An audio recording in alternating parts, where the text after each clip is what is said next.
إله إلا الله لا إله إلا الله توحید-sunnah.com إلا الله لا إله إلا اس ویب سائٹ پر ملاحظہ فرمائیے ممتاز علماء کرام کی تقاریر، درس قرآن و حدیث، اسلامی کتب کا وسیع ذخیرہ، فرقہ باطلہ سے مناظرے اور بہت کچھ۔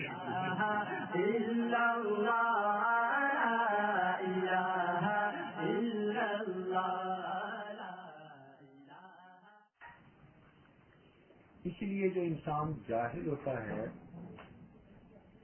وہ حقیقت میں جانوروں والی زندگی گزارتا ہے۔ اولئک کالانعام بل هم اضل اولئک هم الغافلون۔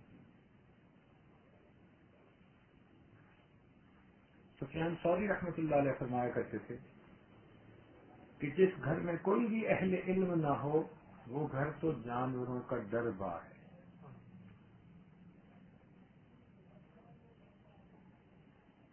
اور علم حاصل کرنے کے لیے وقت کی کوئی قید نہیں کہ لڑکپن میں کرو، جوانی میں کرو، نہیں۔ ارشاد فرمایا اطلب العلم من المہد الی اللحد، تم علم حاصل کرو پنگھوڑے سے لے کر اپنی قبر میں جانے تک۔ تو مومن پوری زندگی طالب علم بن کر رہتا ہے۔ کتنے محدثین ایسے تھے کہ جن کی زندگیاں بدلی اور وہ 60 سال سے زیادہ عمر کے ہو چکے تھے، اس عمر میں انہوں نے پڑھنا شروع کیا اور پھر اپنے وقت کے بڑے محدث بن گئے۔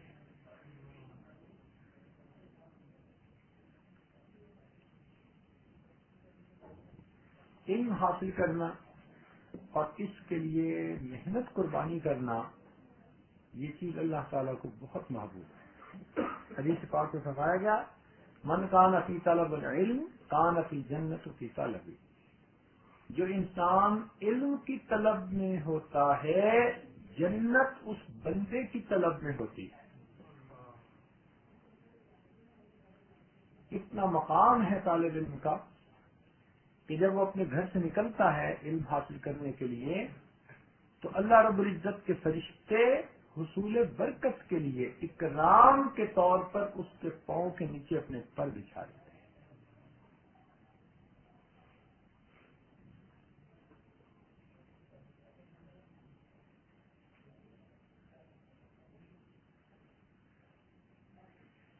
علم حاصل کر کے انسان اللہ رب العزت کی رضا کے مطابق زندگی گزار سکتا ہے۔ اسی لیے جو طالب علم ہو اس کی زندگی کا ایک مقصد ہوتا ہے، اس مقصد کی وجہ سے اللہ تعالیٰ اس کو جاگنے پر تو اجر دیتے ہی ہیں، اگر وہ سو بھی جائے اس کی نیند پر بھی اللہ اس کو اجر عطا فرماتے ہیں۔ چنانچہ ارشاد فرمایا نوم العلماء عبادت، علماء کی نیند بھی عبادت ہے۔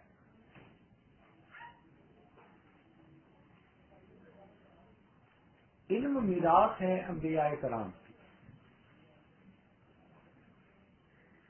وہ دنیا کی چیزیں چھوڑ کر نہیں جاتے بلکہ وہ اپنے پیچھے علم چھوڑ کر جاتے ہیں۔ کہ جو آدمی علم حاصل کرے وہ انبیاء کرام کا وارث ہوتا ہے۔ چنانچہ اللہ تعالیٰ فرماتے ہیں ثم اورثنا الکتاب الذین اصطفینا من عبادنا، پھر ہم نے کتاب کا وارث بنا دیا اپنے بندوں میں سے ان کو جو ہمارے چنے ہوئے بندے ہیں۔ لہذا دین کا علم حاصل کرنے والے طلباء اور طالبات یہ اللہ تعالیٰ کے چنے ہوئے بندے اور اس کی چنی ہوئی بندیاں ہیں۔ یہ اللہ رب العزت کی دین ہے، جسے چاہا اس کو عطا کیا ہے۔ یہ بڑے کرم کے ہیں فیصلے، یہ بڑے نصیب کی بات ہے۔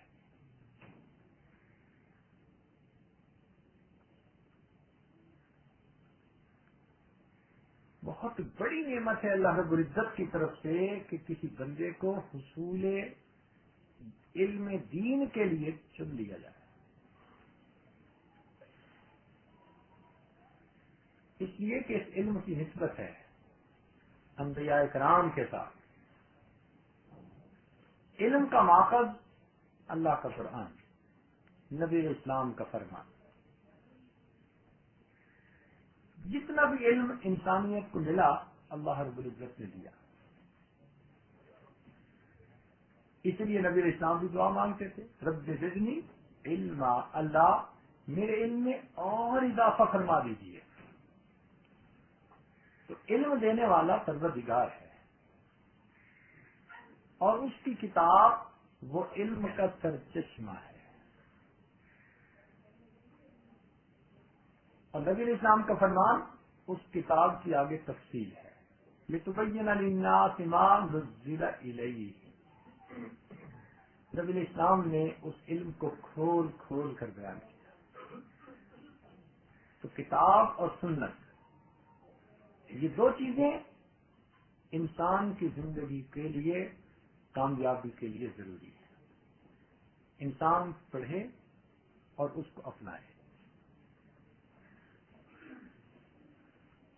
شوق سے پڑھے.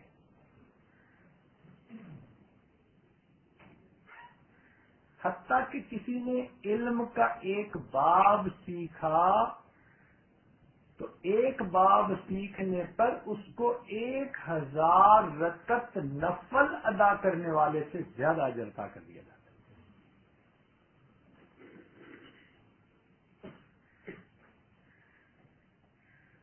اس سے اندازہ لگانا چاہیے کہ اللہ رب العزت کے ہاں علم کی کتنی اہمیت ہے.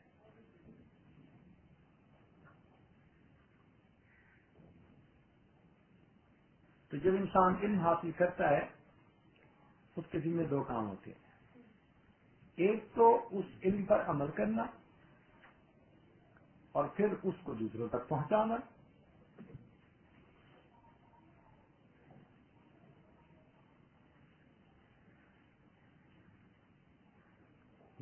یہ چیز کہلاتی ہے کتاب کی حفاظت کرنا. قرآن مجید میں اللہ تعالیٰ ارشاد فرماتے ہیں وَرَبَّانِيُّونَ وَالْأَحْبَارُ بِمَا اسْتُحْفِظُوا مِنْ کتاب اللہ. ربانیون، رب والے، جن کو ہم آج کے دور میں اللہ والے کہتے ہیں. قرآنی لفظ ان کے لیے ربانیون کا استعمال. احبار حبر کی جمع علماء. تو اولیاء اور علماء ان کا منصب زندگی کیا ہے؟ بِمَا من کتاب اللہ. انہوں نے اللہ تعالیٰ کی کتاب کی حفاظت کرنی ہے. اور حفاظت کس طرح کہ اس کو عملی جامہ پہنانا ہے.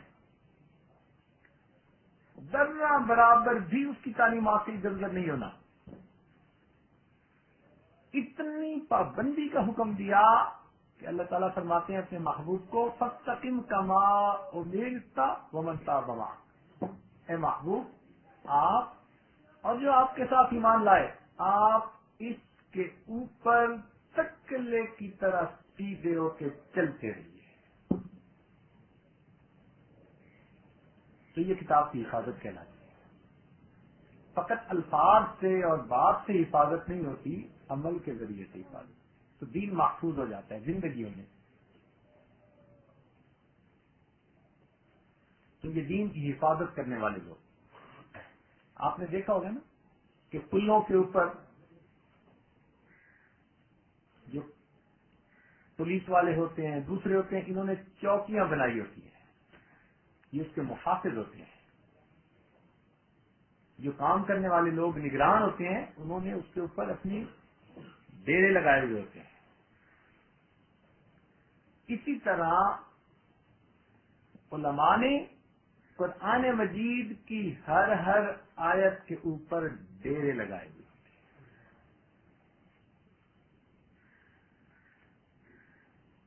یہ ان کا فرض منصبی ہے.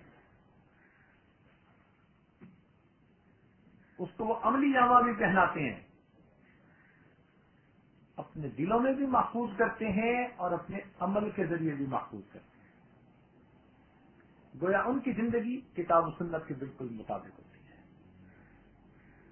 یہ تمسک بالکتاب و سنہ کہلاتا ہے.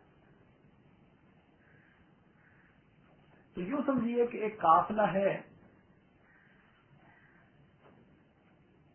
جس کے اول دستہ ہراول دستہ وہ انبیاء کرام کی جماعت ہے.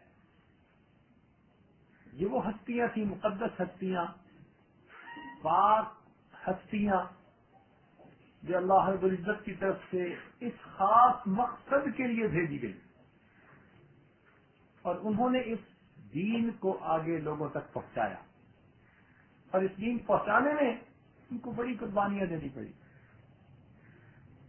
چنانچہ نبی علیہ السلام سے پوچھا گیا، اے اللہ کے محبوب، ای الناس اشد بلا، انسانوں میں سب سے زیادہ کن پر تکلیفیں آئیں، مصیبتیں آئیں، آزمائشیں آئیں؟ فرمایا الانبیاء، انبیاء پر. ثم الامثل فالامثل، پھر جس کی زندگی انبیاء کے مشابہ تھی ان پر، اور جو ان کے مشابہ تھی پھر ان پر ہی. انبیاء کرام نے اس لیے میں بڑی قربانی، حیران ہوتے ہیں. سیدنا نوح علیہ السلام اکیلے ہیں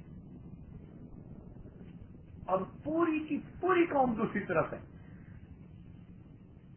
اب یہ معمولی بات نہیں ہوتی کہ پوری قوم ایک طرف ہو، اب وہ کتنا اخلاقی پریشر ڈالتے ہیں، کس حد تک انسان کو مجبور کرتے ہیں اپنی بات ماننے پر.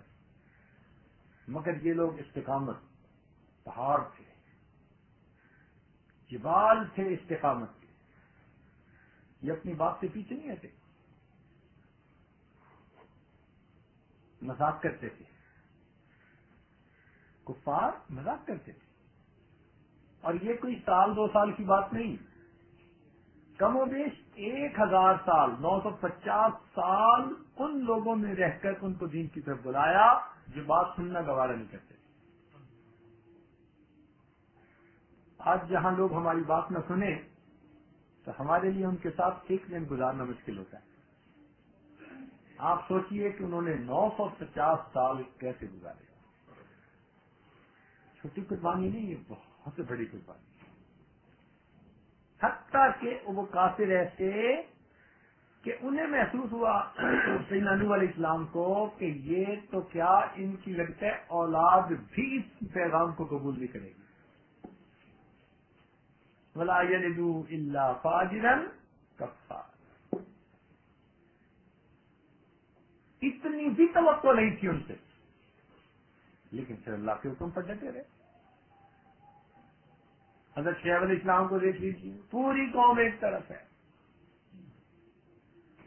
یا شعیب، بار بار کہتے تھے ہم جو کر رہے ہیں بس اسی کی تصدیق کرو ورنہ ہم تمہارا جینا تنگ کر دیں گے.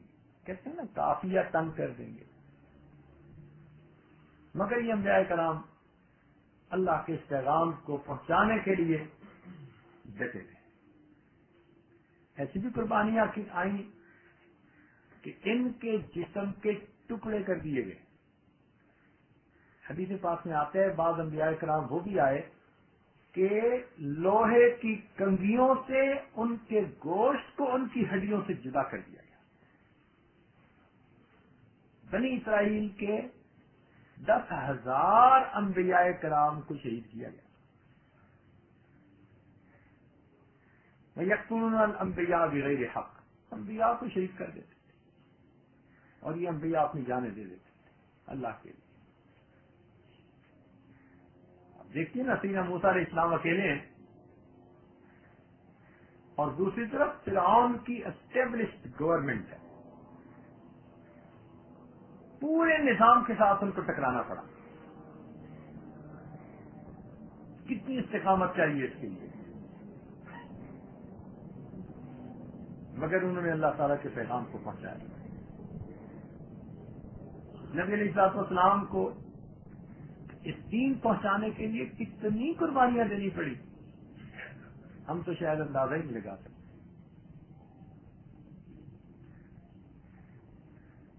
نبی علیہ السلام کے چچا کو انہوں نے سرداران قریش نے مجبور کر دیا کہ اپنے بھتیجے کو روک دیجیے اس کام سے.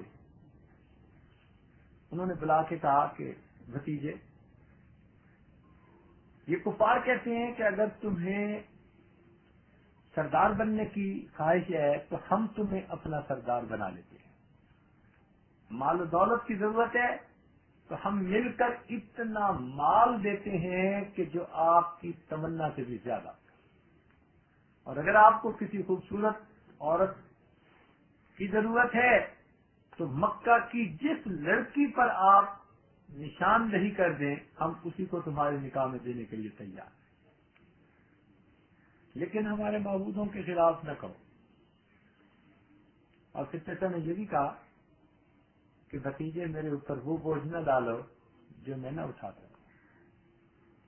اب ایسے وقت میں اللہ کے محبوب نے کیا جواب دیا کہ چچا، اگر وہ میرے ایک ہاتھ پر سورج اور دوسرے کے اوپر چاند بھی رکھ دیں تو جو پیغام میں لے کر دنیا میں آیا ہوں اس کو پہنچانے سے پیچھے نہیں ہٹوں گا۔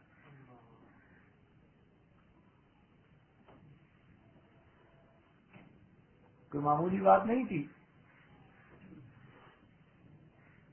سیدہ فاطمہ الزہرا رضی اللہ تعالیٰ عنہ نے اشعار کہے تھے نبی الاسلام کے پردہ فرمانے کے بعد کہ میرے والد گرامی پر اتنی مصیبتیں آئیں، اگر وہ مصیبتیں دن پر پڑ جاتی تو دن بھی کالی رات میں تبدیل ہو جاتا۔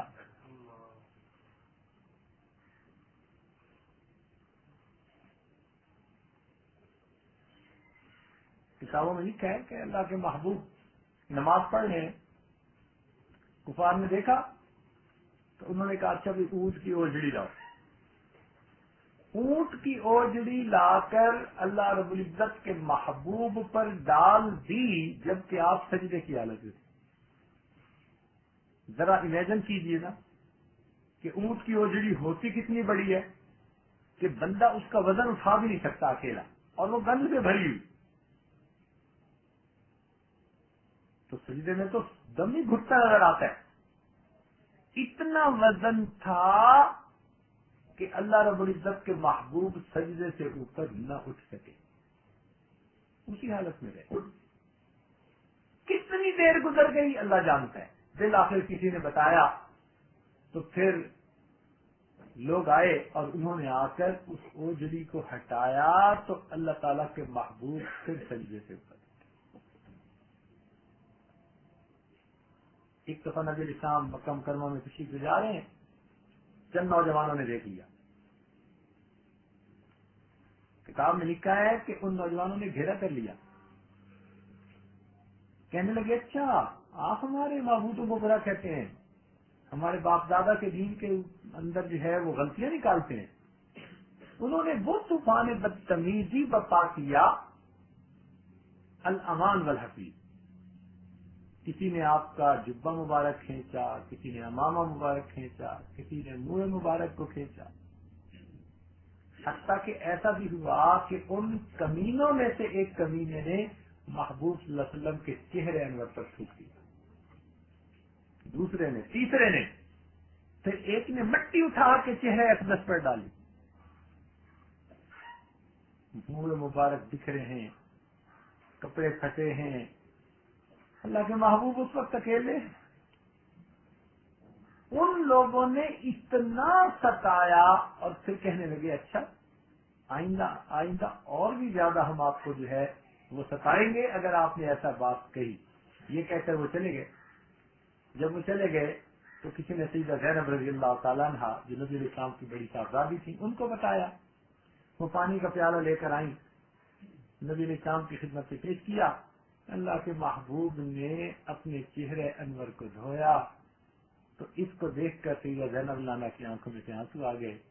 نبی صاحب نے روتے دیکھا تو فرمایا میری بیٹی رو نہیں، جو پیغام تیرا باپ لے کر آیا ہے ایک وقت آئے گا ہر کچے اور پکے مکان میں پہنچ کر رہے،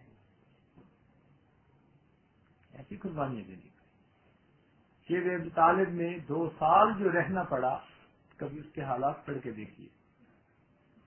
ایک بستی میں سے ایک خاندان کے لوگوں کو پہاڑ کے اندر دھکیل دیا جائے، ان سے بولنے والا کوئی نہیں، لین دین کرنے والا کوئی نہیں، نہ ان کو کھانے کی چیزیں مل رہی ہیں، نہ کچھ اور مل رہا ہے، بچے بلکتے ہیں اور ان کو دودھ تک بھی نصیب نہیں ہوتا.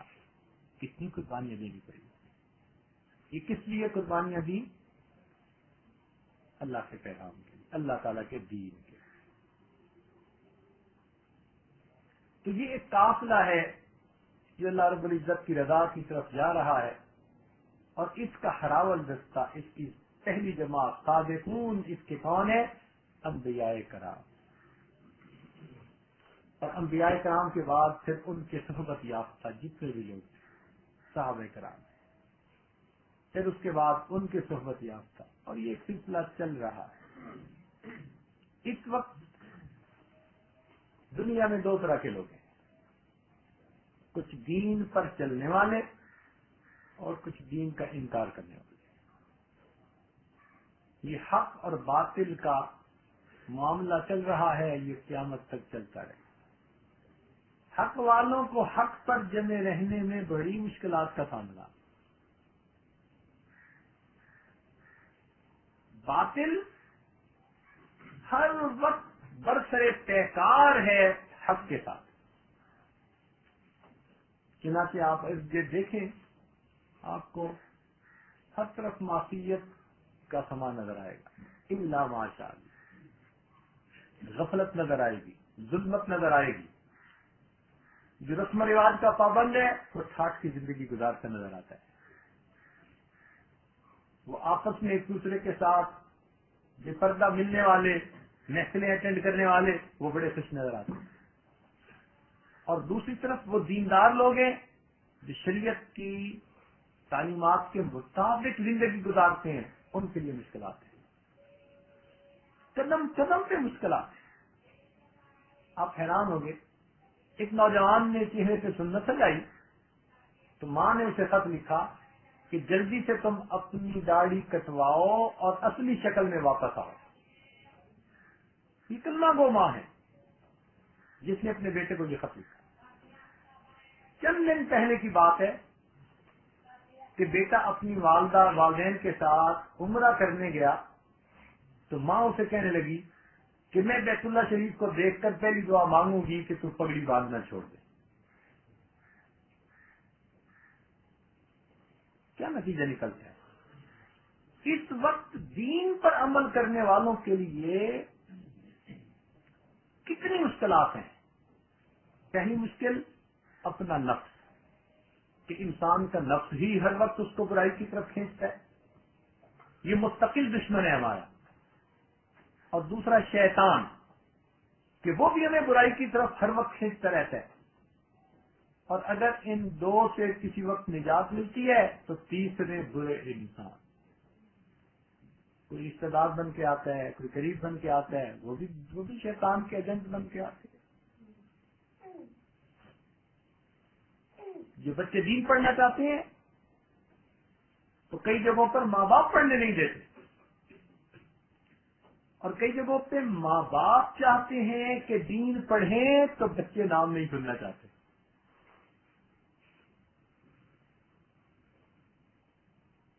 بچیاں دین پڑھنا چاہتی ہیں مگر ان کو ماں باپ کی طرف سے اجازت نہیں ہوتی. مشکلات ہی مشکلات ہیں اس راستے. یہ آزمائش ہے اور یہ شروع سے ہوتا آیا ہے. ہم اگر جا کر کوئی تربوز خریدیں تو ہم بھی ٹھونک بجا کے دیکھتے ہیں کہ کچا ہے یا پکا. تو ہم اگر خربوز اور تربوز کو ٹھونک بجا کے دیکھتے ہیں کہ کچا ہے یا پکا، تو اللہ تعالیٰ بھی ہمارے ایمان کو ٹھونک بجا کے دیکھتے ہیں کچا ہے یا پکا.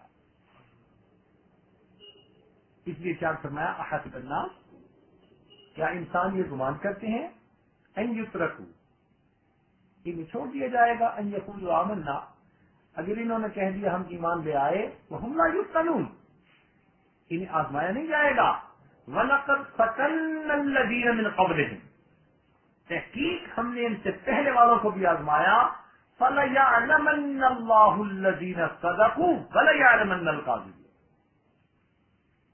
تقیدہ کا صیغہ، تاکید کا آخری درجہ، ہم ضرور بھی ضرور سچے اور جھوٹے میں نکھار کر کے رہیں گے. ہم دیکھیں گے سچا کون ہے اور کون نہیں، سب کو تولیں گے، سب کو آزمائیں گے، اور اسی لیے پہلی امتوں کو بھی آزمایا۔ ایسے ایسے حالات ان پر آئے، قرآن مجید کی گواہی، حتی یقول الرسول والذین آمنوا معہ متی نصر اللہ، اتنی آزمائشیں آئیں، مستهم البأساء والضراء والزلزلوا، تنگ دستی، پریشانیاں، آزمائشیں اتنی آئی، والزلزلوا، اور ان کو جھنجھوڑا گیا اتنا، حتی یقول الرسول والذین آمنوا معہ متی نصر اللہ، حتیٰ کہ رسول صلی اللہ علیہ وسلم اور ان کے جو بھی ایمان لانے والے ساتھی تھے پکار اٹھے اللہ کی مدد کب آئے گی۔ اس موقع پر پہنچ کر اللہ فرماتے ہیں الا ان نصر اللہ قریب، جان لو اللہ رب العزت کی مدد قریب ہے۔ آزمایا جاتا ہے، صحابہ کرام کو آزمایا گیا، اور صحابہ کرام کی آزمائش پہلی امتوں کی آزمائش سے بہت زیادہ، کیونکہ درجہ بہت زیادہ تھا، آزمائش بھی بہت زیادہ۔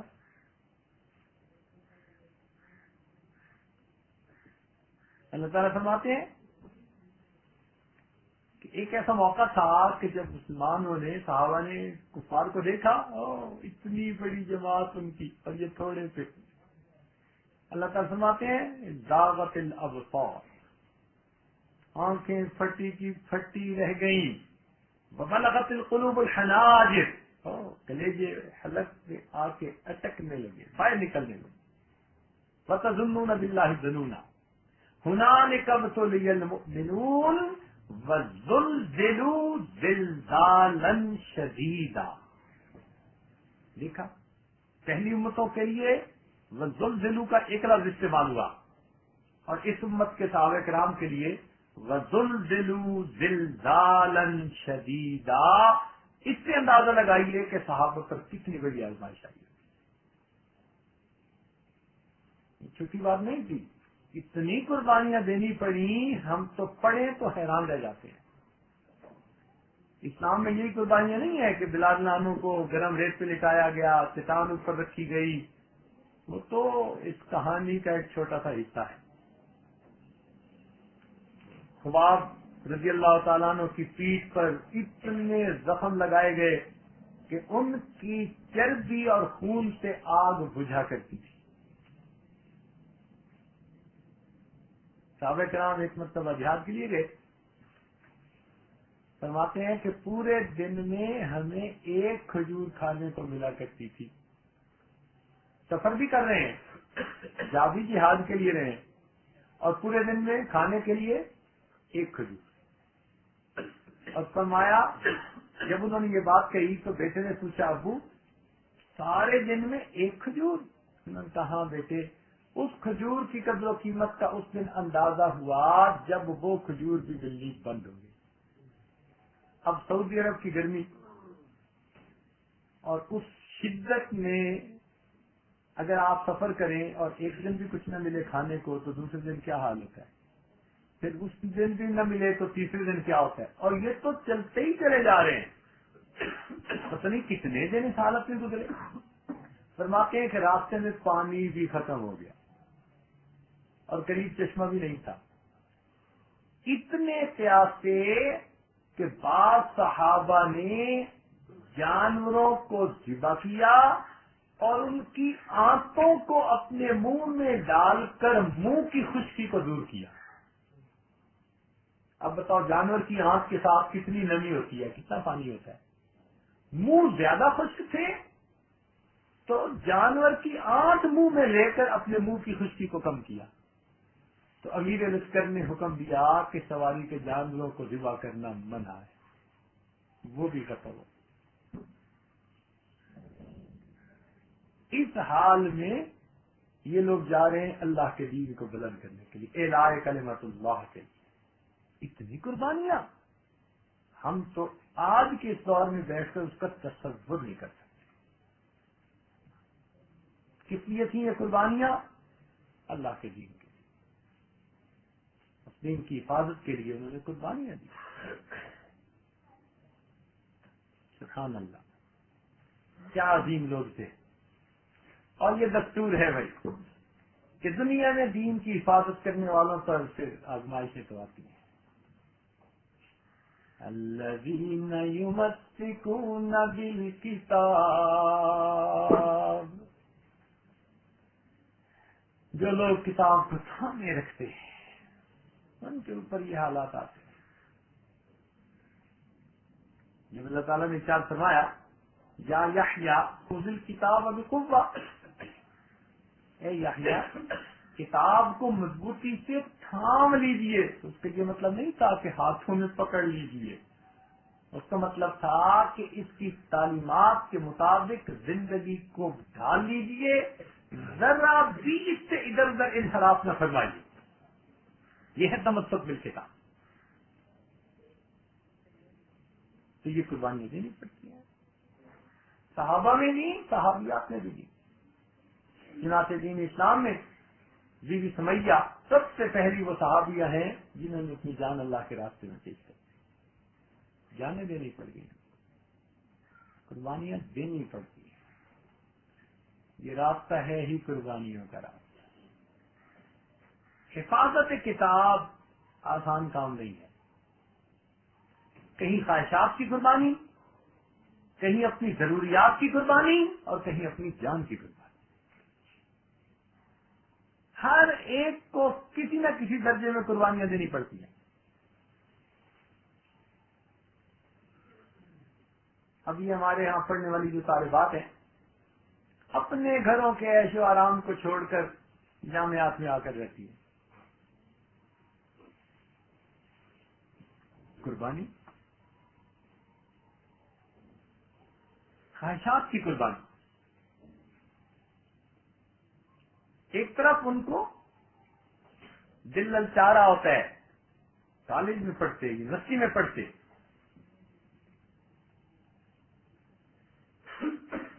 جو وہاں کے ماحول کی آسانیاں ہیں وہ جامعات میں تو نہیں ہوتی، تو قربانی دینی پڑتی ہے. ضروریات کی قربانی. آج کے دور میں جو عالم بنتا ہے محدود وسائل ہوتے ہیں. شیطان آ کر سمجھاتا ہے کتنا اچھا ہوتا تم بیٹے کو بھی کمپیوٹر پڑھاتے اور بزنس مینجمنٹ پڑھاتے اور تمہاری بھی کار ہوتی، کوٹھی ہوتی، فلاں ہوتا. ضروریات کی قربانی. کئی مرتبہ 20 سال حدیث پڑھاتے ہیں، اپنا ذاتی مکان بھی نہیں ہوتا. قربانیاں دینی پڑتی. یہ دوسروں کو نظر آئیں یا نہ آئیں، جو دینے والے ہوتے ہیں ان کو تو پتہ چل رہا ہوتا ہے. دیکھیے ہمارے اس ملک میں جب سے آزادی ملی دین کی حفاظت علماء نے کی. اگر یہ حضرات چٹائیوں پر بیٹھنا گوارا نہ کرتے تو آج دین بھی ہمیں نہ ملتا.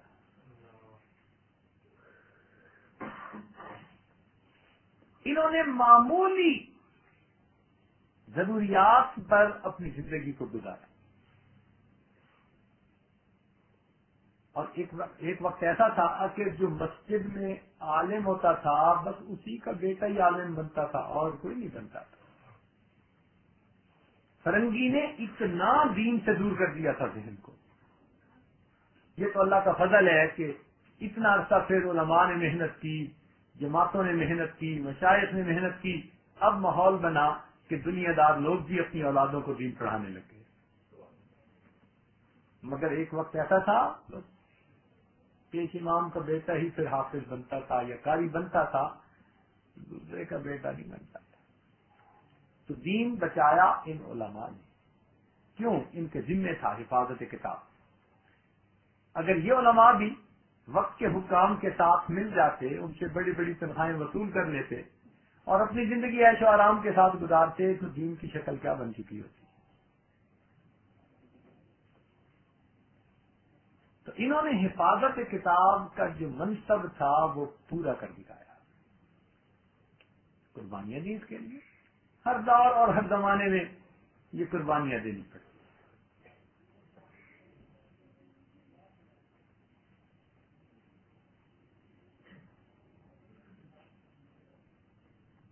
اس لیے اس دنیا کو دار المحن، امتحان گاہ کہا گیا، کہ یہ تھوڑے دن کی قربانی ہے جس پر ہمیشہ ہمیشہ کے انعامات انسان کو ملیں گے۔ تو اس لیے طلباء اور طالبات کو اپنے دل میں یہ سوچ کر خوش ہونا چاہیے، ہم اس راستے پر چل رہے ہیں جس پر انبیاء کرام چلے، جس پر اولیاء کرام چلے، ہم اسی راستے کے راہی ہیں، ہم اسی منزل کی طرف جا رہے ہیں۔ ہم جو یہ قربانیاں دے رہے ہیں خواہشات کی، ضروریات کی، ہم اللہ کے دین کے لیے دے رہے ہیں۔ اللہ تعالیٰ سے ایک سودا کیا ہے ہم نے،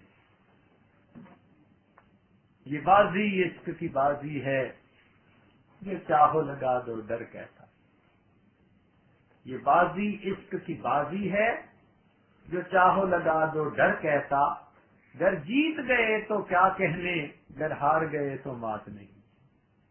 اس راستے میں جیت بھی گئے تو کیا ہی بات ہے، اور اگر پہلے موت آ گئی تو پھر بھی انسان کو شکست نہیں، پھر بھی کامیاب ہے۔ وَمَن يَخْرُجْ مِن بَيْتِهِ مُهَاجِرًا إِلَى اللَّهِ وَرَسُولِهِ ثُمَّ يُدْرِكْهُ الْمَوْتُ فَقَدْ وَقَعَ أَجْرُهُ عَلَى اللَّهِ۔ دیکھا، تو یہ تو قربانیوں کا راستہ ہے، اپنے آپ کو سمجھانا چاہیے اور اسی کے اوپر خوش ہو جانا چاہیے، اور یہ چند دن کی زندگی کی یہ قربانیاں ہیں، اور پھر آخرت کے درجات اللہ کی طرف سے انہی لوگوں کے لیے۔ قربانیاں تو دینی پڑتی ہیں، کیسی کیسی قربانیاں دی، ہم تو سوچ سوچ کے حیران ہوں۔ ہمارے اکابر نے اللہ اکبر کبیرہ، الذین یمسکون بالکتاب،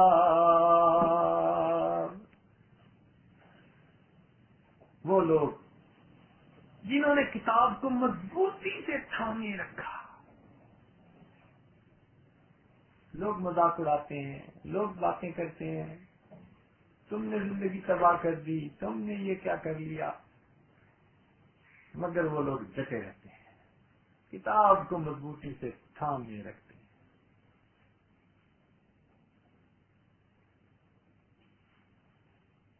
کہتے ہیں کہ ہارون رشید کا ایک بیٹا تھا، کوئی 18 سال کے قریب اس کی عمر تھی، دیکھنے میں بہت خوبصورت نوجوان تھا، اتنا پر نور چہرہ کہ ایک دفعہ دیکھ کر بندہ دوسری مرتبہ مجبور ہو کے پھر دیکھتا تھا، ایسا نرم و نازک بدن اس کا، وقت کا شہزادہ تھا۔ اس کے سامنے دنیا کی تمام رنگینیاں موجود تھیں، مگر اللہ تعالیٰ نے اس کے دل میں آخرت کا غم ڈال دیا۔ وہ محل میں رہتا تھا، مگر محل کی زندگی سے اسے کوئی واسطہ نہیں تھا، درویشوں کی زندگی۔ محل میں رہتے ہوئے وہ تقوی طہارت کی زندگی گزارتا، اس کی راتیں عبادت میں گزرتی، حالانکہ اگر وہ چاہتا تو اپنی جوانی کے تقاضے پورے کر سکتا تھا، بہتر سے بہترین لباس پہن سکتا تھا، مگر اس نے اللہ رب العزت کے قرب کے راستے کو اختیار کیا، چنانچہ وہ سادہ لباس پہنتا، اور دسترخوان پر جب جتنی نعمتیں ہوتی تو وہ خشک روٹی کو پانی پہ کھا کے اٹھ جاتا تھا۔ درویش محل کے اندر پرورش پا رہا ہے، غفلت کے ماحول میں اللہ کا ایک ولی پروان چڑھ رہا ہے، 18 سال عمر ہو گئی۔ اب جب عام لوگ اسے دیکھتے تو وہ بادشاہ کو بڑا اعتراض کرتے کہ جی آپ بچے کو سمجھائیں، یہ تو آپ کا بیٹا ہی نہیں لگتا، پتہ ہی نہیں اس کو کہ محل میں کیسے رہنا ہوتا ہے، آداب ہوتے ہیں۔ ایک دن بادشاہ کو اس کے دوستوں نے زیادہ ہی جو ہے وہ پریشر دیا، تو ہارون رشید نے اس کو بلا کر ڈانٹا، یہ تم نے کیا حالت بنائی ہوئی ہے، تم شہزادے ہو، تمہیں دیکھ کے لگتا ہے کہ کوئی فقیر ہو، مانگنے والے ہو، تمہاری وجہ سے مجھے لوگوں کے درمیان ذلت برداشت کرنی پڑتی ہے۔ جب اس نے یہ الفاظ کہے نا کہ تمہاری وجہ سے مجھے ذلت اٹھانی پڑتی ہے، تو بیٹے نے آگے کہا کہ ابا جان اگر میری وجہ سے آپ کو ذلت اٹھانی پڑتی ہے تو آپ مجھے اجازت دے دیجیے، میں کہیں جاؤں گا، علم حاصل کروں گا اور اس طرف کی زندگی گزاروں گا۔ باپ غصے میں تھا، اس نے کہا بے شک چلے جاؤ۔ جب باپ نے کہا چلے جاؤ تو بچہ تو فوراً تیار ہو گیا جانے کے لیے۔ اب ہارون رشید نے بہانے سے بیوی کو بلوا کر کہا کہ یہ بیٹا تو ہمارا جا رہا ہے، تو ماں نے بھی روکنے کی کوشش کی، مگر بیٹے نے کہہ دیا مجھے ابو سے اجازت مل گئی، اب میں جا رہا ہوں۔ جب ماں نے بھی دیکھا سیریت ہے، ماں ہوتی ہے، ماں کی مامتا عجیب نعمت ہوتی ہے، تو اس ماں نے اس کو ایک قرآن مجید دے دیا، بیٹا تم یہ ساتھ لے جاؤ، جب اسے پڑھو گے تو تمہیں تمہاری اماں یاد آیا گی، اور ایک انگوٹھی بھی دے دی کہ اگر ضرورت پڑے تو اس کو بیچ کے تم ضرورت کے استعمال میں لانا۔ اس نے وہ دونوں چیزیں لے لی اور وہ چل پڑا۔ وہاں سے وہ کہاں گیا؟ ایک ایسے شہر میں جہاں علماء تھے، علماء کا شہر کہلاتا تھا۔ یہ نیکوں کی اس بستی میں پہنچا، اپنے دل میں سوچنے لگا کہ میں کسی پر بوجھ نہیں بنوں گا، بلکہ میں جا کر مسجد میں اعتکاف کروں گا، نفلی اعتکاف، اور روزانہ استاد کے پاس علم پڑھنے جاؤں گا۔ ہفتے میں ایک دن جو چھٹی ہوتی ہے، استاد چھٹی کرتے ہیں، اس ایک دن میں مزدوری کر لوں گا اور اتنا کچھ کما لوں گا کہ 6 دن کے لیے مجھے 6 روٹیاں مل جائیں، اور 24 گھنٹے میں 1 روٹی کھا کے میں گزارا کر لوں گا۔ اس لیے پلاننگ کی۔ اب یہ پلاننگ کر کے اس میں ترتیب سے زندگی گزارنی شروع کر۔ بنو عامر کے ایک آدمی تھے، وہ کہتے ہیں کہ میں نے گھر بنانا تھا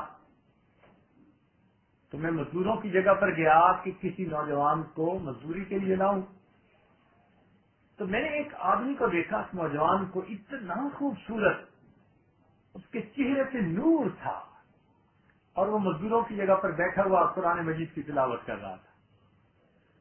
تو میں نے اس سے پوچھا کہ نوجوان کیا تم مزدوری کرنے آئے ہو یہاں؟ اس نے کہا چچا جان لقد خلقنا الانسان فی کبد، تحقیق ہم نے انسان کو مشقت کے لیے پیدا کیا، تو ہم تو دنیا میں آئے ہی مزدوری کرنے کے لیے۔ کہتے ہیں میں اس کی زبان سے یہ آیت سن کر بڑا حیران ہوا۔ میں نے کہا آپ کرو گے؟ اس نے کہا بالکل کروں گا۔ بھائی کیا لوگے؟ اس نے کہا جی میں اتنا لوں گا جو معاوضہ ہے، نہ اس سے زیادہ لوں گا نہ اس سے کم لوں گا، اور ایک شرط میری یہ ہے کہ جب کام کے دوران نماز کا وقت ہو جائے تو آپ نے مجھے ٹوکنا نہیں، میں تسلی کی نماز پڑھوں گا۔ مجھے منظور ہے۔ کہتے ہیں میں اسے لے کے آ گیا۔ شام کو جب میں نے دیکھا تو جتنا عام کوئی مزدور کام کرتا ہے اس نے 3-4 گنا اس سے زیادہ کام کر لیا تھا۔ میں بڑا حیران ہوا۔ میں نے سوچا بھائی میں اسی سے اب مکان بنواؤں گا۔ اگلے دن جب اسے لینے کے لیے گیا تو جو مزدور وہاں تھے انہوں نے بتایا کہ جی وہ تو آپ کو نہیں ملے گا، وہ تو ہفتے میں 1 دن کام کرتا ہے، وہ کوئی مزدور نہیں ہے، وہ تو طالب علم ہے، لیکن اپنے خرچے وہ خود پورے کرنے کے لیے 1 دن مزدوری کرتا ہے، اور 6 دن 1 روٹی وہ کھاتا ہے، اس لیے وہ اتنے پیسے لیتا ہے کہ 6 روٹیاں آ جائیں، نہ اس سے زیادہ لیتا ہے نہ اس سے کم لیتا ہے۔ اب آپ کو اگر اسے ملنا ہے تو اگلے ہفتے پھر اسی دن آئیے۔ کہتے ہیں میں نے ویٹ کر لیا۔ جب اگلے دن پھر اسی دن گیا تو میں نے دیکھا وہ پھر بیٹھا ہوا قرآن پڑھ رہا ہے۔ ان کا نوجوان مزدوری کرو گے؟ کہنے لگے جی مزدوری کروں گا، شرطیں تو آپ کو پہلے سے بتائی ہیں۔ میں اسے لے کے گھر آیا۔ اب میں نے دل میں سوچا کہ اس نے اکیلے نے جو کئی بندوں کے برابر کام کیا، آج میں چھپ کے دیکھوں گا کہ اس کی وجہ کیا تھی۔ کہتے ہیں میں نے چھپ کے دیکھا، وہ جناب گارا ڈالتا اور اس کے اوپر اینٹیں رکھتا جاتا تیزی سے، اور اللہ کی شان کی برکت ایسی تھی کہ جو اینٹ وہ رکھتا وہ بالکل صحیح جگہ پر پڑتی اور وہ کام تیزی سے کرتا چلا جا رہا تھا۔ میں نے کہا یار اس کے ساتھ کوئی اللہ کی مدد ہے، یہ تو بڑا نیک انسان ہے۔ اب میں باقی پورا مکان اسی سے بنواؤں گا۔ شام کو میں نے زیادہ پیسے دینے کی کوشش کی، اس نے انکار کر دیا۔ میں نے کہا مجھے تو نہیں چاہیے، مجھے تو بس اتنا چاہیے 1 ہفتے کا۔ اگلے ہفتے جب میں گیا تو کہتے ہیں کہ اس کا ایک ساتھی بیٹھا تھا، اس نے کہا جی آج وہ کام کے لیے نہیں آیا اس لیے کہ وہ بیمار ہے، وہ مسجد کے اندر ہے، اس کو بخار ہے۔ کہنے لگے میں مسجد میں چلا گیا تو میں نے کیا دیکھا کہ وہ نوجوان چٹائی پر لیٹا ہے اور اینٹ کا اس نے سرہانہ بنایا ہوا ہے، اینٹ کے اوپر سر رکھا ہے، لیٹا ہوا۔ میں اس کے قریب گیا تو بخار سے اس کا جسم بہت گرم تھا۔ میں نے اس کا سر اپنی گود میں رکھ لیا اور میں نے اس سے باتیں کرنی شروع کر دی کہ نوجوان مجھے بتا دیتے تو میں تمہیں کچھ کھانا بنوا دیتا، میں دوائی کر لیتا، میں یہ کر لیتا۔ کہنے لگا جب میں نے یہ باتیں کی تو اس نوجوان نے عربی کے اشعار پڑھنے شروع کر دیے اور یہ کہا ہے مسافر تیرا سفر لمبا ہے اور تیرے پاس پیشہ تھوڑا ہے، تیار ہو جا معلوم نہیں کب تیرے لیے پیغام لینے والا آ جائے۔ کہنے لگے اس کے اشعار نے تو مجھے اور زیادہ حیران کر دیا۔ میں نے اسے کہا اچھا میں تمہارے لیے کچھ بنوا کے لاتا ہوں۔ کہنے لگا نہیں چچا اب آپ کو لانے کی ضرورت نہیں، اب میرا آخری وقت قریب ہے تو بس میرا تو مقصد پورا ہو گیا، میں اب جانے کے قریب۔ اور یہ کہہ کر اس نے اپنے رب سے مناجات کرنی شروع کر دی اور مناجات کی عجیب کی، اے اللہ تو جانتا ہے کہ میں تیری رضا کے لیے اپنے گھر سے باہر نکلا، اے مالک میں نے دنیا کی رنگینیوں پہ لات ماری، میں نے اپنے نفسی خواہشات کو پاؤں کے نیچے رکھا اور تیری رضا کے لیے اللہ میں اس راستے میں نکلا ہوں۔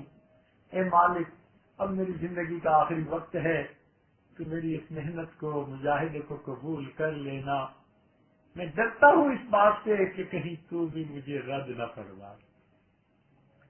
اس بندے نے دنیا کو ٹھوکر ماری ہوتی ہے نا، وہ ڈرتا ہے کہ کہیں مجھے پروردگار نہ اپنے سے دور کر دے۔ کہنے لگے یہ کہہ کے اس نے کلمہ پڑھا اور اس نے مجھے وصیت کی۔ کہنے لگا چچا جان جب میری روح نکل جائے تو یہ انگوٹھی اور یہ قرآن پاک لے کے جانا اور جا کر بادشاہ سلامت کے حوالے کر دے۔ کہنے لگا جب اس نے بادشاہ کا نام لیا تب مجھے خیال آیا اوہو وہ جس شہزادے کی باتیں عام لوگ کرتے رہتے ہیں تو یہ وہی شہزادہ تو نہیں۔ کہنے لگا میں حیران ہو کے دیکھوں کہ جس بندے کے سامنے دنیا کی ہر نعمت موجود ہے، جس کے پاس ہر ایک کا سبق موجود ہے، وہ نوجوان علم طلب کرتا تھا اور یوں مزدوری کر کے وہ اپنی روزی خود کماتا تھا۔ اللہ اکبر۔ کہنے لگے خیر جب وہ فوت ہو گیا تو میں نے اس کا جنازہ پڑھایا، دفنا دیا اور میں لے کر بادشاہ کے پاس گیا اور جب میں نے بادشاہ کو جا کر وہ چیزیں دیں تو اس نے کہا کہ اجنبی لگتا ہے تو میرے لیے غم کی خبر لایا ہے۔ میں نے اسے بتایا کہ بھئی ایک نوجوان تھا اور یہی سلسلہ رہا، تو بادشاہ نے مجھے کہا کہ تمہیں اس بات کا خیال نہ آیا کہ ایک شہزادہ ہے تم اسے اپنے گھر کی مزدوری کا کام لیتے رہے۔ میں نے کہا بادشاہ سلامت مجھے کیا پتا تھا کہ وہ شہزادہ ہے اور آپ کا بیٹا ہے، ورنہ تو میں ایسا نہ کرتا۔ کہنے لگے اس پر ہارون رشید نے رونا شروع کیا اور اس نے اپنی زبان سے یہ الفاظ کہے کہ اے میرے بیٹے تو نے جوانی میں اس بات کو سمجھ لیا کہ تیرا بوڑھا باپ اپنے بڑھاپے میں اس کو نہ سمجھ سکا۔ اے میرے بیٹے تو نے اپنی جوانی میں اس بات کو سمجھ لیا، تو نے اپنی جوانی میں اس حقیقت کو سمجھ لیا کہ تیرا بوڑھا باپ اپنے بڑھاپے میں بھی اس حقیقت کو نہ سمجھ سکا کہ اصل چیز کو آخرت کی تیاری ہے۔ الذین یمسکون بالکتاب، جو لوگ کتاب کو تھامتے ہیں پھر ان کی زندگیاں ایسی گزر جاتی ہیں، ان کو قربانیاں دینی پڑتی ہیں اللہ کے دین کی خاطر، خواہشات کی قربانیاں، ضروریات کی قربانیاں، آرام کی قربانیاں، اللہ کے دین کے لیے یہ سب کچھ لٹانا پڑ جاتا ہے۔ دین قربانیاں چاہتا ہے، اس لیے یہ مدارس میں پڑھنے والی بچیاں پہلے دن سے یہ بات اپنے ذہن میں بٹھا لیں کہ ہم اس راستے پر جو آئے ہیں تو یہ راستہ قربانیوں کا راستہ ہے۔ ہم نے کسی سے اپنے آپ کو انفیریئر نہیں سمجھنا، ہم نے پریشان نہیں ہونا، بلکہ ہم نے اللہ تعالیٰ کا شکر ادا کرنا ہے، میرے مولا دنیا کے پیچھے چلانے کی بجائے تو نے اپنے دین کے عظیم کام کے لیے ہمیں توفیق عطا فرمائی۔ اللہ تعالیٰ چاہتے تو ہم سے حسن میں زیادہ، عقل میں زیادہ، مال و دولت میں زیادہ، نسب میں بہتر لوگ تھے، اللہ تعالیٰ یہ دین کا کام ان کے حوالے فرمائے۔ اگر پروردگار نے ہمیں توفیق دی، اگر آج کی بچی اپنے ہاتھوں میں لے کر اللہ کے محبوب کا فرمان بیٹھی ہے اور بخاری شریف پڑھ رہی ہے، تو اس کو اللہ تعالیٰ کا احسان ماننا چاہیے کہ اللہ تعالیٰ کے اس پر کرم نہیں ہے کہ پروردگار نے دین کے لیے اس کو قبول کر لیا، کہ دین کے اندر بیٹھی پڑھ رہی ہے۔ وہ فرمان جس کو محدثین پڑھا کرتے تھے، جس کو مفسرین بیٹھ کر پڑھا کرتے تھے، آج کی سکول کالج سے پڑھ کر آنے والی بچی جب جامعہ میں قدم رکھتی ہے وہ حدیث کی ان کتابوں کو لے کر پڑھ رہی ہوتی ہے۔ یہ اللہ رب العزت کا کتنا بڑا احسان ہے۔ تو اس کے لیے پھر قربانیاں تو آتی ہیں، لہذا دنیا کی رنگینیوں کو یاد کرنے کی بجائے اللہ والوں کی قربانیوں کو یاد کرنا چاہیے کہ ان کو اس راستے میں کیا قربانیاں دینی پڑی۔ یہ راستہ قربانیوں کا راستہ ہے۔ الذین یمسکون بالکتاب، کتاب کی حفاظت والوں کو پھر یہ قربانیاں دینی پڑتی ہیں۔ اللہ اکبر۔ سنیے اور ذرا دل کے کانوں سے سنیے۔ عبداللہ بن زبیر رضی اللہ تعالی جب انہوں نے حجاج کے خلاف قدم اٹھایا تو ان کے ساتھ چھوڑے یہ حضرت اسماء بنت ابوبکر صدیق کے بیٹے اور عائشہ صدیقہ رضی اللہ عنہا کے بھانجے، انہی کے نام پر عائشہ صدیقہ رضی اللہ عنہا کو ام عبداللہ کی کنیت ملی۔ بڑے بزرگوں میں سے جب انہوں نے وقت کے حاکم کو کہا کہ تیرے یہ کام درست نہیں ہے، تو اس وقت پھر ان کے اوپر مصیبت کے پہاڑ ٹوٹ پڑ گئے۔ افضل الجہاد کلمۃ الحق عند سلطان جائر۔ چنانچہ کیا ہوا کہ ان کے ساتھ تھوڑے لوگ تھے اور حجاج اتنے زیادہ لوگوں کو لے کے آ گیا، آپس میں مقابلہ شروع ہوا۔ تو تھوڑی دیر میں ان کو محسوس ہوا کہ ہمارے بندے بہت شہید ہوتے جا رہے ہیں، اب بس تھوڑی دیر کے بعد مجھے بھی شہید کر دیا جائے گا۔ تو دل میں خیال آیا کہ یہ ساتھ گھر ہے میرا، میں کیوں نہ اپنی والدہ کو آخری سلام کر لوں۔ تو عبداللہ بن زبیر نانو اپنے گھر آئے۔ اسماء رضی اللہ تعالیٰ عنہ بوڑھی ہو چکی تھی، جیسے موتیا اتر آتا ہے اس طرح ان کی بینائی ختم ہو گئی تھی، نظر نہیں آتا تھا پراپر۔ تو یہ اپنی بوڑھی والدہ کے قریب آئے اور ان کو آ کے کہا کہ امی میں اب آخری مرتبہ آپ کو سلام کرنے کے لیے آیا ہوں اور تھوڑی دیر کے بعد میں شہید کر دیا جاؤں گا۔ اب آگے کوئی آج کی ماں ہوتی تو رونے پیٹنے بیٹھ جاتی، مگر وہ صحابیہ تھی، اس کے دل میں احد پہاڑ سے زیادہ ایمان تھا۔ جب انہوں نے بیٹے سے یہ بات سنی تو فرمانے لگی کہ بیٹے اگر تو حق پر ہے تو پھر ایک دن تو تجھے موت آنی ہی ہے، فرمانے گھبرانے کی کیا ضرورت ہے، اگر تو حق پر ہے موت تو ایک دن آنی ہے، اور اگر تو حق پر نہیں تو پھر بیٹے تجھ سے برا انسان دنیا میں کوئی نہیں۔ اس نے کہا امی آپ جانتی ہیں میں نے تو اللہ کی رضا کے لیے یہ قدم اٹھایا۔ کہنے لگی اللہ کے رضا کے لیے قدم اٹھایا تو پھر تو کیوں گھبراتا ہے۔ بیٹے کے مرال بلند کر دیے، ہمت بڑھا دی۔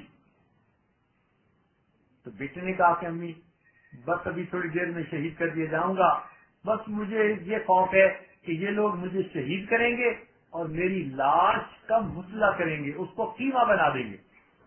تو ماں آگے سے جواب دیتی ہے بیٹے جب بکری کو ذبح کر دیا جاتا ہے تو پھر اس کو کھال اتارتے ہوئے تکلیف نہیں ہوا کرتی۔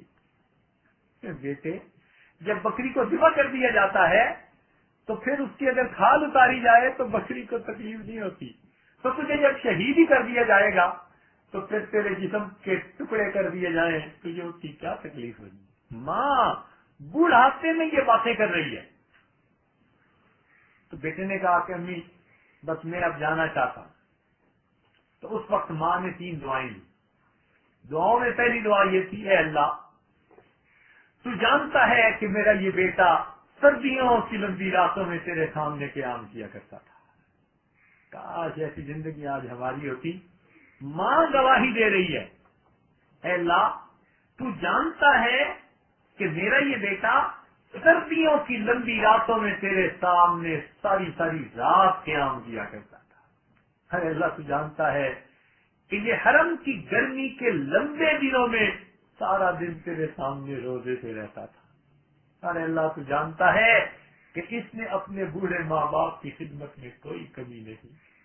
3 صفتیں گنوائی, راتوں کو تہجد میں پوری رات گزار دینے والا, سارا دن روزے کے ساتھ رہنے والا, اور تیسری بات کہ اپنے بوڑھے ماں باپ کی خدمت کرنے والا.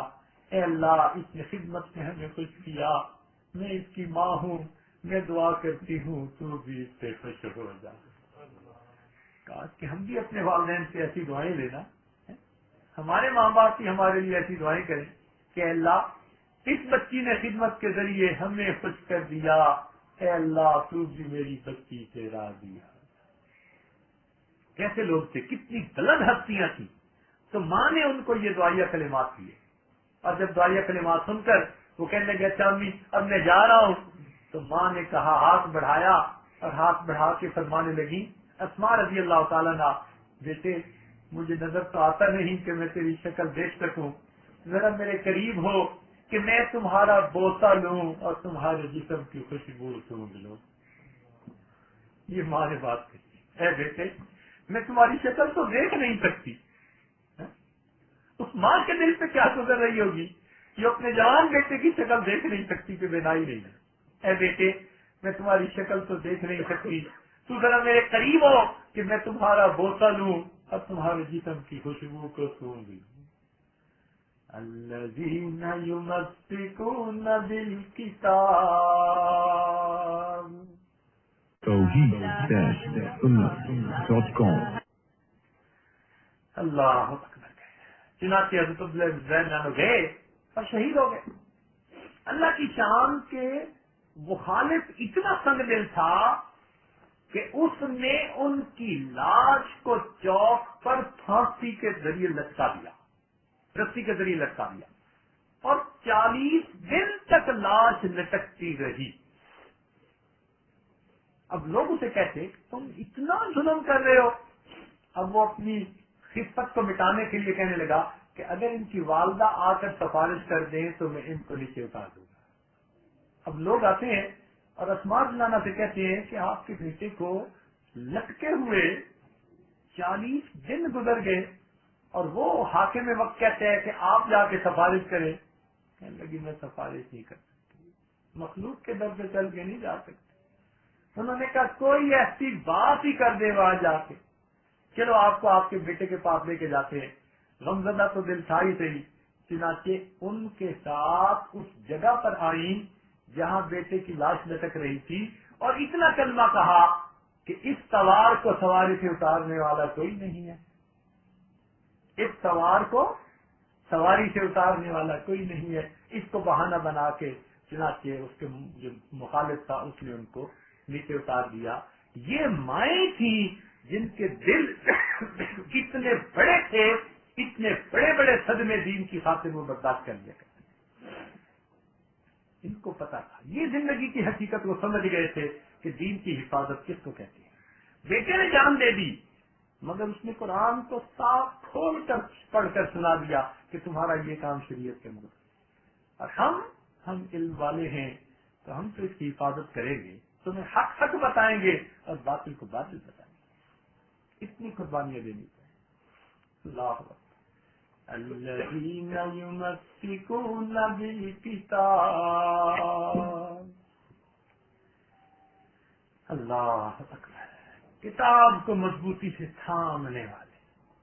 شیطان بھی کوشش کرتا ہے قرآن کی تعلیمات سے ہٹ جائے, نفس بھی کوشش کرتا ہے کہ تعلیمات سے ہٹ جائے, لوگ بھی کوشش کرتے ہیں رشتہ دار کہ تعلیمات سے ہٹ جائے, مگر یہ لوگ ہٹتے نہیں, یہ جمے رہتے ہیں اور قرآنی تعلیمات کو دانتوں سے مضبوطی سے پکڑے رہتے ہیں.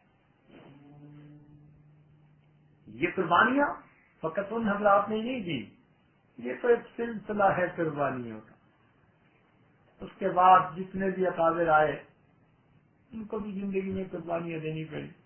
ہمارے قریب کے دور میں ہمارے اکابر علماء دیوبند انہوں نے دین کی خاطر ایسی ایسی قربانیاں دیں کہ انسان سنتا ہے حیران ہو جاتا ہے. اللہ اکبر کبیرہ، حیران ہو جاتا ہے.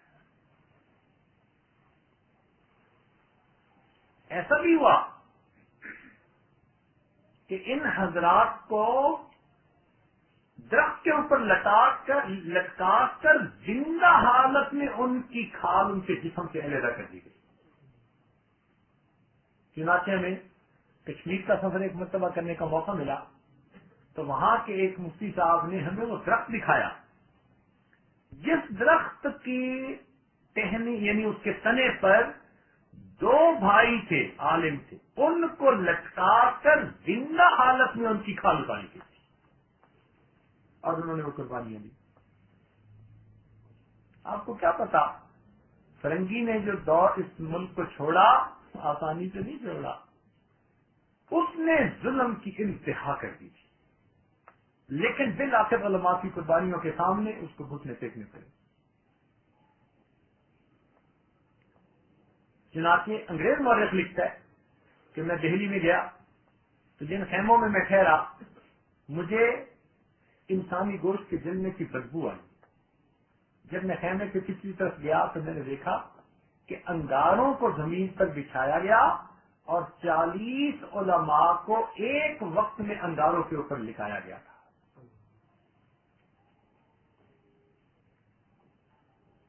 یہ بادشاہی مسجد لاہور کی، اس کے دروازے کے اوپر چھندا لٹکایا گیا تھا. 24 گھنٹے ایک عالم کو پھانسی دی جاتی، جب تک وہ لٹکتا رہتا اس کی لاش ہلتی رہتی تو لوگوں کو تماشا دکھایا جاتا. جب ٹھنڈا ہو جاتا پھر دوسرے عالم کو، پھر تیسرے کو. 24 گھنٹے متواتر علماء کو یہاں پھانسی دی گئی. مقصد کیا تھا کہ لوگ علم حاصل کرنے کا تصور ہی ذہن سے نکال دیں. اتنی قربانیاں دی علماء، جامع علم پیش کر دی انہوں نے.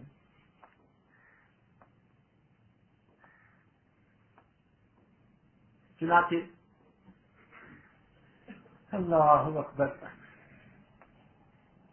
ہمارے اکابرین میں سے ایک بزرگ تھے، وہ فرماتے ہیں کہ ہمیں امرتسر کی جیل میں فرنگی نے اکٹھا کیا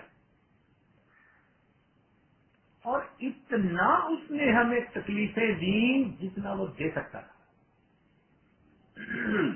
اور اتنی تکلیفیں دینے کے بعد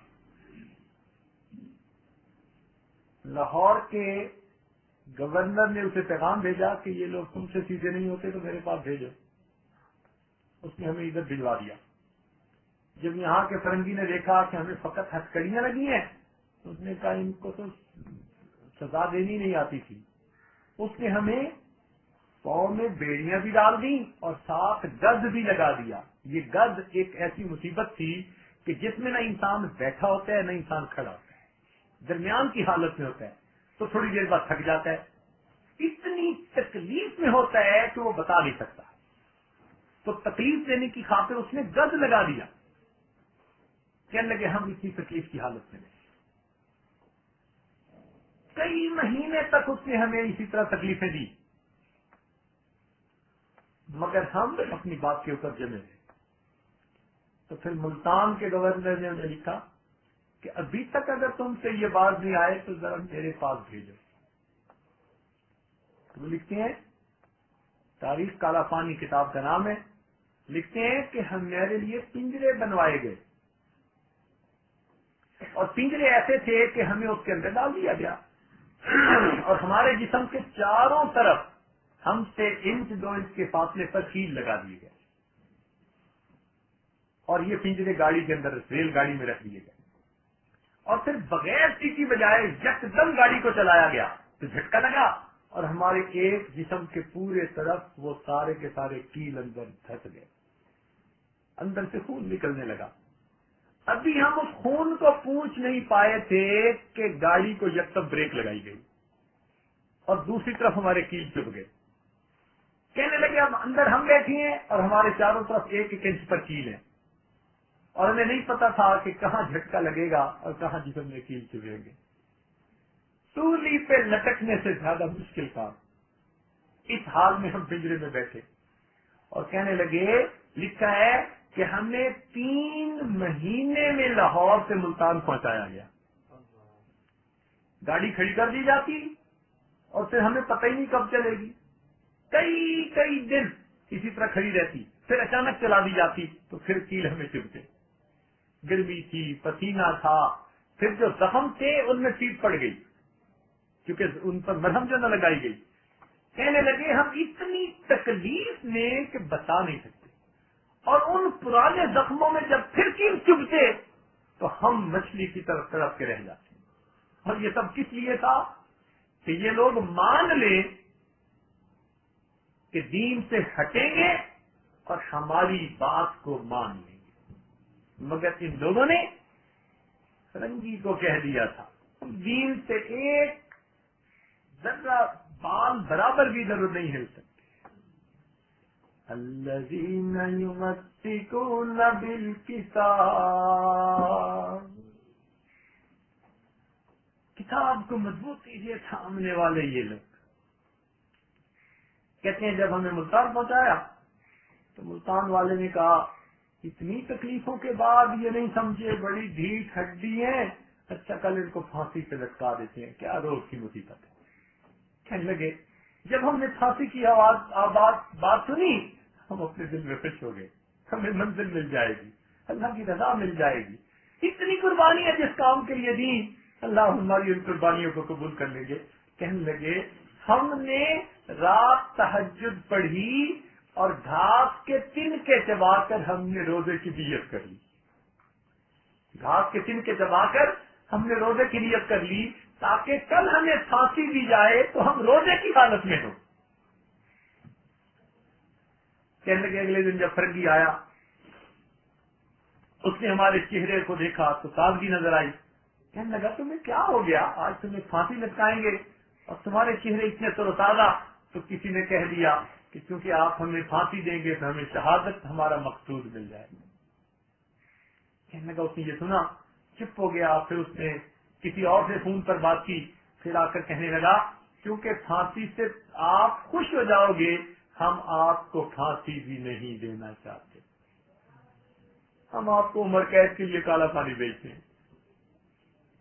لکھتے ہیں مستحق کے دار کو حکم نظر بندی ملا.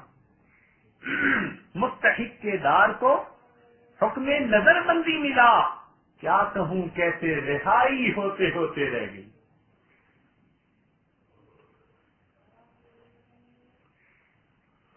فرماتے ہیں ہماری یہ تیاریاں ہو گئی ہمیں بھیجنے کے لیے عمر قید کے لیے. اب جس دن ہمیں نکالا گیا عمر قید بھیجنے کے لیے کہنے لگے وہ دن امتحان کا سب سے سخت دن تھا. کیوں کہ فرنگی نے سب قیدیوں کے بیوی بچوں کو بھی بلوا لیا تھا.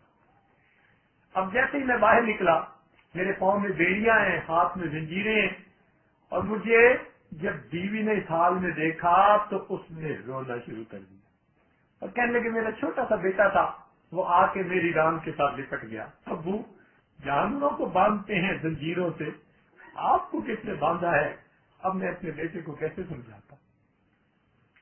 انگریز نے میری بیوی سے یہ کہا کہ اگر تمہارا شوہر اتنا کہہ دے کہ ہم فرنگی کے مخالف نہیں تو ہم ابھی اسے آزاد کر کے تمہارے ساتھ گھر بھیج دیں گے. اب بیوی منت کر رہی ہے، کہہ رہی ہے بڑا عرصہ ہوا جدا ہوئے، اب آپ آ جائیں گھر، اور آپ نے تو صرف زبان سے کہنا ہی ہے کہ میں فرنگی کا مخالف نہیں، تو آپ کیوں نہیں کہہ دیتے؟ کہنے لگے مگر ہم نے کہا کہ ہم اپنی زبان پہ یہ الفاظ نہیں کہہ سکتے. اتنا مجبور کیا گیا. کہنے لگے یہ جو وقت تھا کہ بیٹا ران سے لپٹ کے رو رہا ہے اور بیوی پاؤں پکڑ کے رو رہی ہے، یہ ہمارے لیے سب سے مشکل وقت تھا. ہم نے اپنی بیوی کو سمجھایا اللہ کی بندی ہم علماء ہیں اور یہ اصول کی بات ہے، ہم اگر زبان سے یہ کہہ دیں گے تو پھر دوسروں کا کیا حال ہوگا، ہم ایسی بات نہیں کہہ سکتے. تم نے اتنی قربانیاں دی، اللہ کے لیے کچھ قربانیاں اور دو. زندگی میں اللہ کو منظور ہوا تو گھر سے ملاقات ہوگی، نہیں تو پھر قیامت کے دن حوض کوثر پر محبوب کے سامنے ملاقات. الذین یمسکون بالکتاب.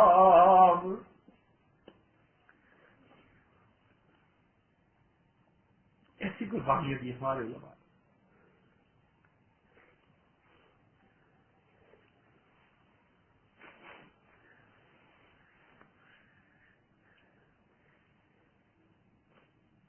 فرماتے ہیں بالآخر ہمیں بھجوا دیا گیا. کئی سال وہاں رہے اور کچھ سالوں کے بعد بیوی کا خط آیا کہ آپ کی بیٹی جوان ہو چکی، اب میں عورت دار ہوں، میں اس کا فرض کیسے ادا کروں؟ میں نے اس کے جواب میں لکھا کہ قریب کسی شیخ طریقت کی خدمت میں آپ جاؤ اور ان کو یہ پیغام پہنچاؤ کہ میرا خامد اس طرح عمر قید میں ہے اور بیٹی میری جوان ہے، تو آپ اپنے متوسلین، مریدین، معتقدین میں سے کوئی نیک متقی نوجوان اس کو آپ تجویز کر دیں تاکہ اس بیٹی کا ہم فرض ادا کر دیں.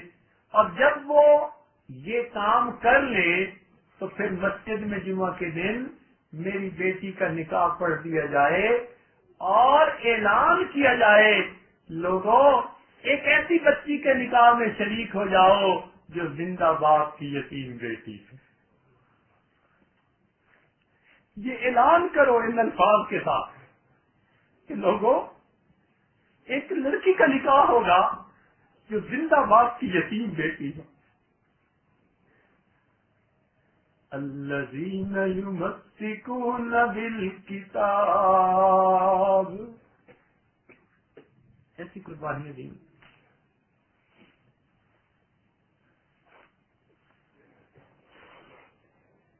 اب سوچئے کہ یہ ان اکابرین کا راستہ ہے اور اس راستے پر چلنے کے لیے ہم نے نیتیں کر لی ہیں. اب اس راستے میں کھانا ایسا ملتا ہے، پانی ایسا ملتا ہے، بستر ایسا ملتا ہے، یہ کیا حیثیت رکھتی ہیں چیزیں؟ تو اس لیے طالبات کی خدمت میں گزارش ہے، ایک نئے سال کی ابتدا کر رہی ہیں، وہ بھی ایک شوق اور جذبے سے اس کی ابتدا کریں. معلمات بھی ایک نئے ولولے اور لگن کے ساتھ ابتدا کریں. مقصد دونوں کا یہی ہو کہ ہم نے قرآن کو پڑھنا ہے، محبوب کے فرمان کو سننا ہے اور اس کو اپنی زندگی میں ہم نے لاگو کر کے دکھانا ہے. جو پڑھیں گے عمل کریں گے اور ہم بھی قیامت کے دن ان لوگوں کی صف میں کھڑا ہونا چاہتے ہیں جنہوں نے کتاب و سنت کو زندگی میں مضبوطی سے تھامے رکھا اور قیامت کے دن نبی علیہ السلام کے ورثاء میں جن کو شامل کر لیا جائے گا. رب کریم ہمیں آزمائشوں سے محفوظ فرمائے. ہم کمزور ہیں اور کمزوروں پر ہر کوئی مہربان ہوتا ہے. ہمارا پروردگار تو ویسے ہی مہربان ہے، تو وہ ہم عاجز مسکینوں پر رحم فرمائے اور ہمیں یکسوئی کے ساتھ اس علم کو حاصل کرنے کی توفیق عطا فرمائے. اور قیامت کے دن جب آواز دی جائے کہ دین کی محنت کرنے والے، دین کی خاطر غم زدہ رہنے والے، دین کی خاطر اپنی خواہشات کو دبانے والے، الذین یمسکون بالکتاب کہاں ہے؟ اللہ تعالی ہمیں بھی اس زمرے میں شامل فرمائے. وآخر دعوانا ان الحمد للہ رب العالمین. دعا سے پہلے تھوڑی دیر کے لیے مراقبہ کر لیجئے، آنکھوں کو بند کر لیجئے، سر کو جھکا لیجئے. دنیا اور جو کچھ دنیا میں ہے اس کے ہٹ کٹ کے اللہ تعالیٰ کی یاد میں ڈوب جائیے. یہ سوچئے اللہ رب العزت کی رحمت آ رہی ہے، دل میں سما رہی ہے، دل کی ظلمت اور سیاہی دور ہو رہی ہے اور دل کہہ رہا ہے اللہ اللہ اللہ.